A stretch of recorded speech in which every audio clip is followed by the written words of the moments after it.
Today is more than just another World Tourism Day. Since its inception in 1980, this day, celebrated on September 27, serves as a global call to action. For over half a century, tourism has been the lifeblood of St. Martin's economy, contributing to 70% of our financial stability.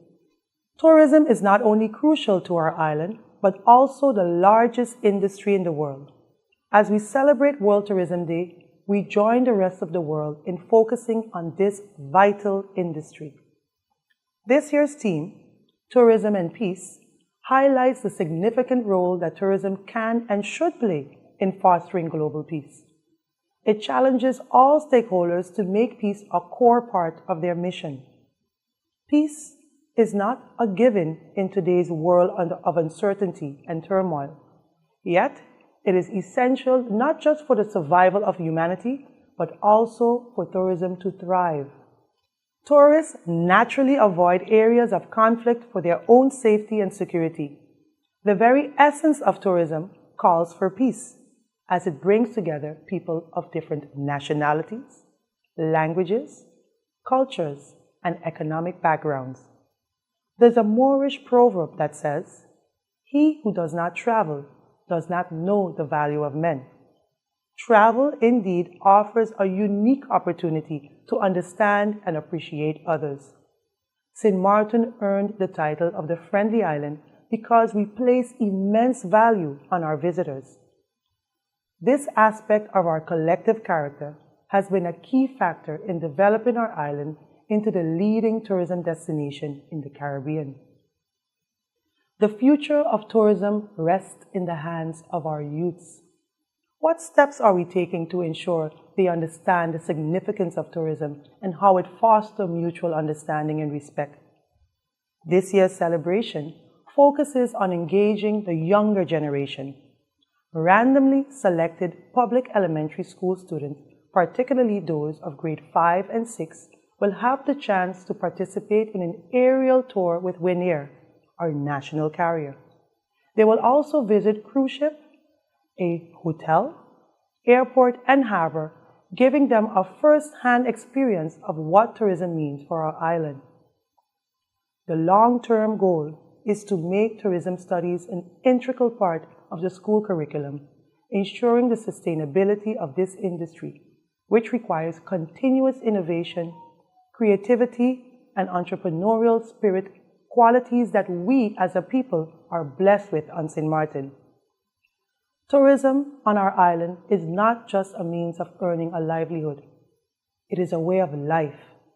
But we must continuously reinvent ourselves, upgrade our facilities and infrastructure, and most importantly, adopt a mindset that positions us as part of a global community seeking lasting peace. This journey begins with our children. Happy World Tourism Day.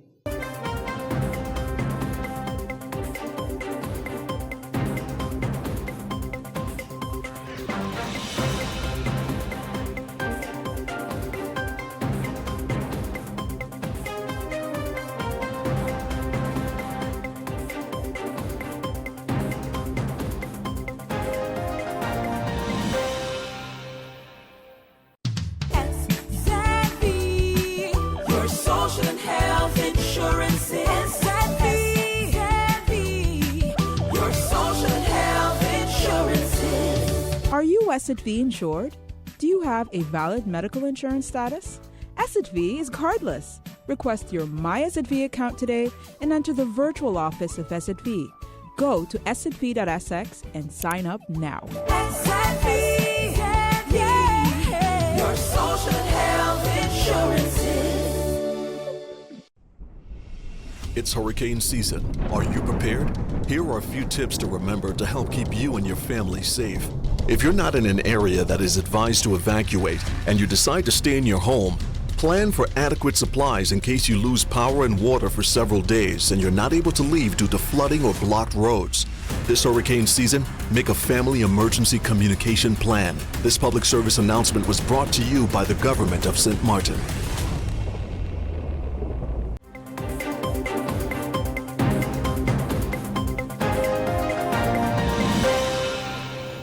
As an introduction, my name is Brian Mingo. I'm the Chief Executive Officer of this airport. It is with this great excitement and warmth that I welcome you to the start of the winter season 2024.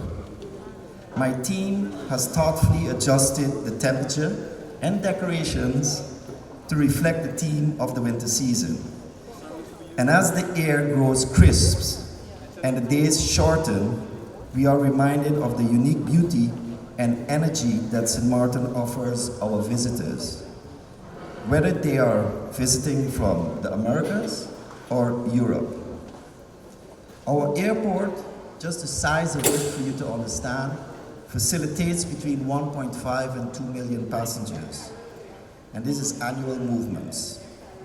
This year we are on track with quite a beautiful number, but I'll let my team go more in detail.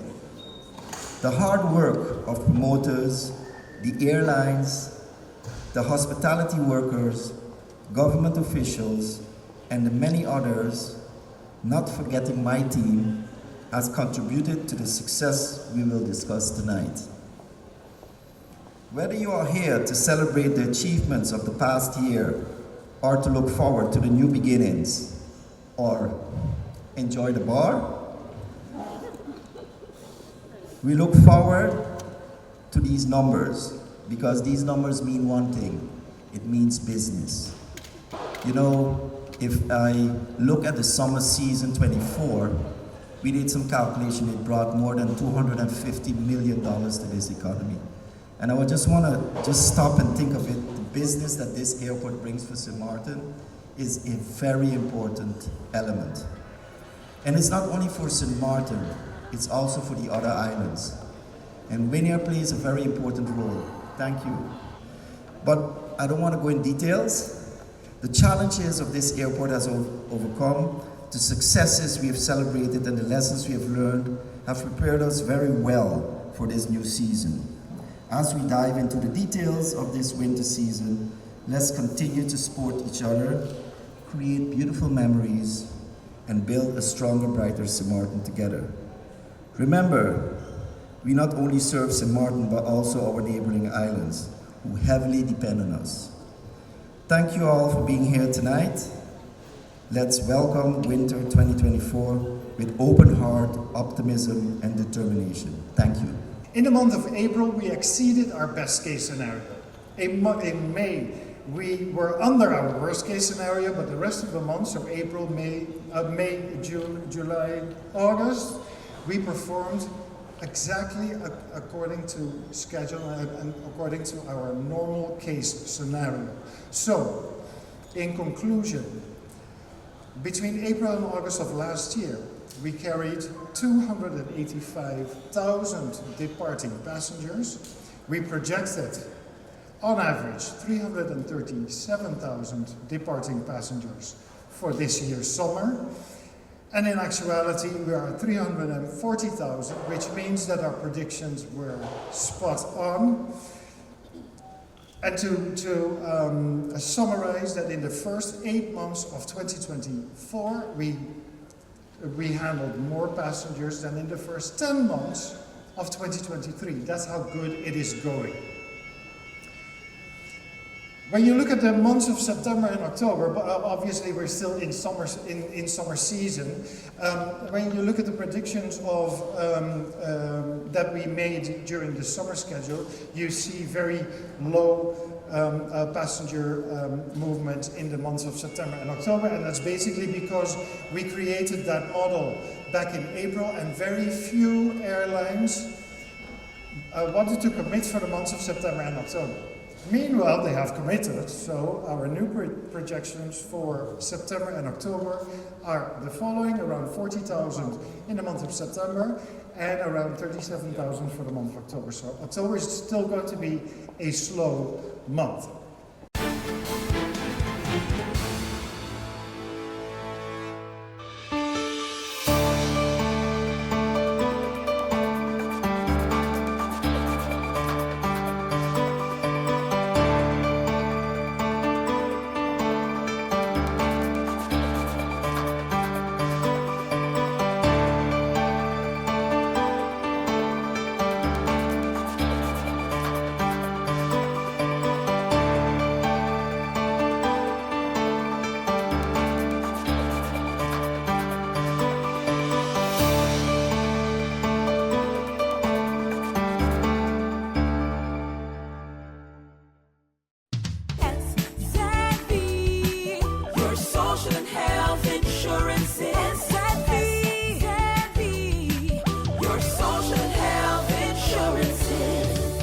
SXV insured?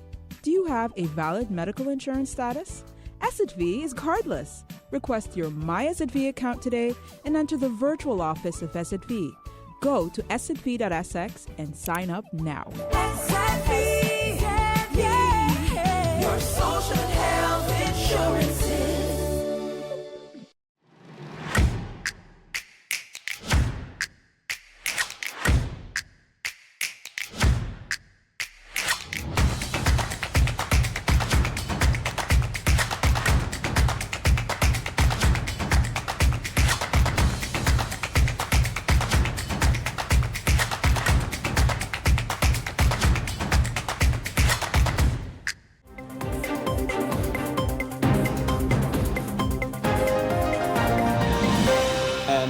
You can see that based on the pin that I'm wearing. I'm wearing the St. Martin flag. I'm saying that to say, for it all of a sudden to seem as if this is not a priority is quite worrisome to me because we're not even getting an indication as to when this meeting will continue. It gives me even more questions because, as one of my colleagues alluded to earlier in the notifications, the documents were sent 2 days ago. And now new documents were received, and now we have to peruse through it within an hour. I believe, Madam Chair, we can adjourn now, come back later this evening, go till 4 in the morning if that is the case, but we have to make a decision for our people because the people have been left in a limbo with a lot of statements being made, and my goal, my sole purpose here today is to get the truth of the matter and make a decision that will ultimately benefit the people of St. Martin, namely our policyholders. Thank you. After getting the clarifications today, I feel as if the minister has done a really good job with the team of looking at how we could have reduced from the original contract, the original agreement that we had that is tied with interest rates, refinancing with the Netherlands. But what I'm not really secured on is the fact that after receiving these documents, they are quite thick. They're not easy. I need to feel secured in what I'm reading is giving me the comfort that I am seeking. And I've been seeking that from the first time we received this deal of bailout, I think. It's because from the first time I called it a bailout. But to push, to agree on something now, without having a complete understanding of what is there, I'm not comfortable with that. And that's what I want to say. So I cannot agree to proceed into the second round in order because of the fact that I personally lack the understanding which will tie in my country to an agreement and fees for the next 30 years. Thank you very much, Madam Chair Lady. Thank you, Madam Chair. I also believe that when you announced the continuation, you said until further notice. I can't trust when the until further notice is. Matter of fact, this meeting actually, I called this meeting already in June. Never got a response from the presidium or the chair on the initial request of this meeting. And then a proposal from the minister came weeks later. So I don't know when we're coming back. We have until October 9th. I don't know how much more. We have about 15 of us in here, 10 minutes each clarifications. We can't afford to wait until the last minute to say, oh, we have to sign today, we have to approve today. So I believe that we should continue, and we need more time for the voting. Yeah, maybe, right? But we have enough information. I have enough information today for me, and I have a lot more questions that I want to ask. Thank you, Madam Chair. I also saw the documents very briefly in the hour adjournment that we had. And I do, well, even though I did not speak in this meeting, I do believe that a more technical deep dive of those documents is something that I think especially the newer MPs should have the courtesy of receiving. And since last year, many of my questions are still not actually answered in terms of the governance of this new structure, the new co, how we're going to make sure that we receive the best deal when it comes to selling them off as they become profitable, etc. This meeting in a CC was something that this faction requested since last year, September. We had it, then we had another one in November, and then the topic kind of went dead as we all went into campaign mode. So with that, I also don't want to rush towards a vote. I don't have no problem staying here. I don't have kids, however, in the interest of getting the deep dive on a technical level, I would prefer to, as we have suggested, adjourn and receive that, and then move forward with those additional information in hand to make the proper decision for the country and the entire country. Because at the end of the day, it is not about 3,000 policyholders, it is literally about everyone else, because we all have to carry this burden. Thank you, Madam Chair. I have more questions than before I read the documents, but I have a problem with us adjourning the meeting now, and there are other questions that don't even relate to what I saw. That was, so adjourning would only extend another meeting again, that the minister will have to leave, answer questions again. So I am somewhat confused about what is exactly the reason why we are adjourning the meeting, because the documents that came in this morning, actually late, right? We got a short opportunity to peruse the documents, but as is now, I have other questions, and I think that is only just because these questions were from the first round, or the way the minister answered the questions that were asked in the first round. So prolonging the meeting for another time again is actually a waste of time, and I do have children to tend to. Thank you. Lady, just for us to be clear, especially towards the public, the discussion that we're having right now is about your proposal to adjourn the meeting and subsequently a proposal of order not to adjourn. Fact is, and the more I hear the arguments not to adjourn, the more convinced I am that we should adjourn. And the reason for this being, we need to realize that we are in a public meeting of Parliament, meaning that if we were to use the opportunity now to ask the questions that we have right now, we don't have the opportunity to ask any more questions resulting from the explanation that we want.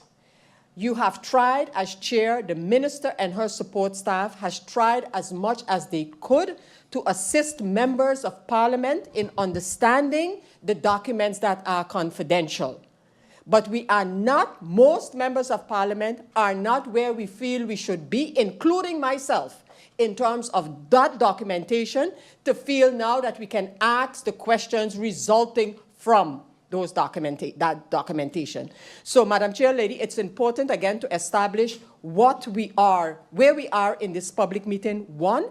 And secondly, and maybe more importantly, is the fact that while you have not yet finished your proposal regarding when this meeting could possibly continue, fact is that the presidium, including yourself of this Parliament, is quite cognizant of the fact that we need to have a decision. In other words, continue with this meeting before the deadline, as stressed upon over and over by the minister.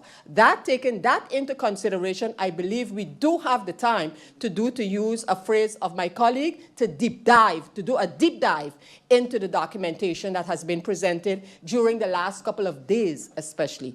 The issue came about where you say until further notice. When I listened to some of my colleagues, even those that want the meeting to continue, the fact of the meeting being adjourned is not the issue, as long as we are able to come back today to make a decision. I find it very, to continue, I find it very ironic that when the minister mentioned the documents, every member of Parliament was going about their day normally until MP La Cruz requested an adjournment to read such documents. While the documents were in there, very few MPs gathered in the room to even get an understanding.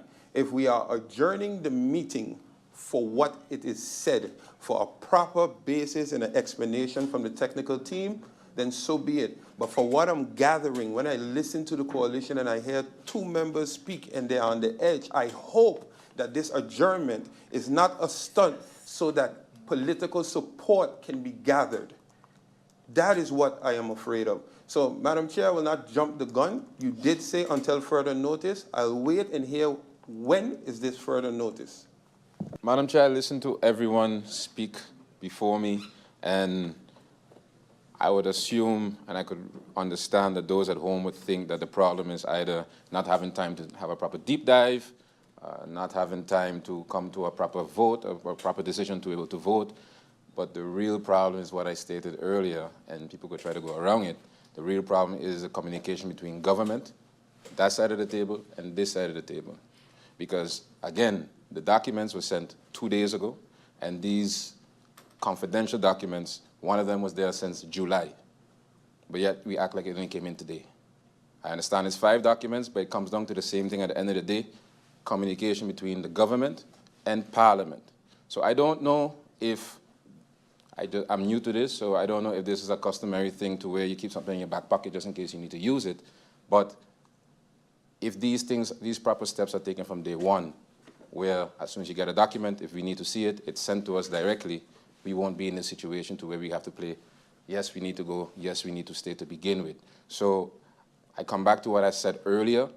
It's about transparency, and it goes for both ways because now we're not wasting our time, we're wasting the people's time.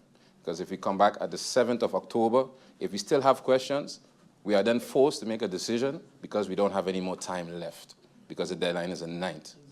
Okay? So I understand everyone's point of view, from those who need to take a deep dive to those who want to answer, continue and answer the questions today. But let's not gloss over the fact of the main problem here, and that's communication, timely communication between the government and Parliament. We cannot hold anybody accountable. We cannot ask any questions, not come to any decisions if we don't get documents on time. Thank you. I would also like to motivate. Although the documents were provided for review, I, with my legal mind, didn't get no chance to review the documents as yet, because when I entered, the room was full, and then it was time to start again. So unfortunately, I would also like to have time to review those documents. That's it for now.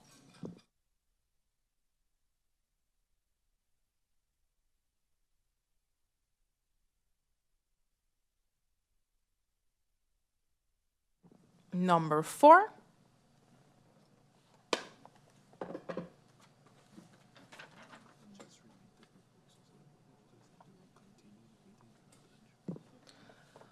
I once more repeat the proposal is that we continue the meeting and we will not adjourn. Oh.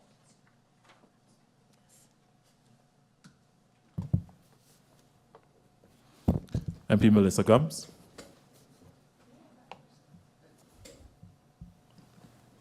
Against. MP Artwell Irian.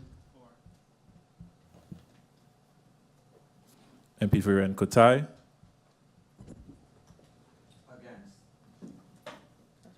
MP Francisco La Cruz. For.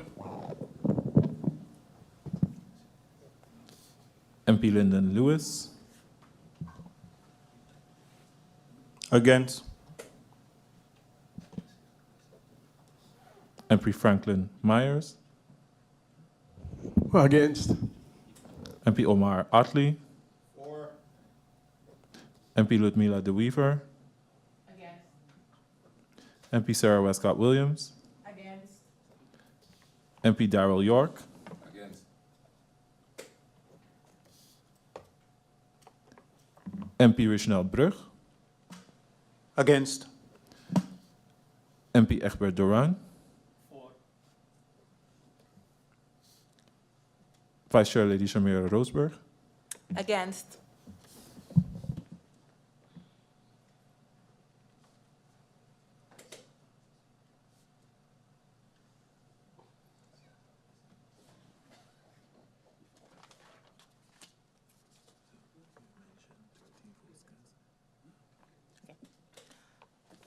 So there were 13 votes cast, 4 votes for, and 9 against. So the proposal has not been passed.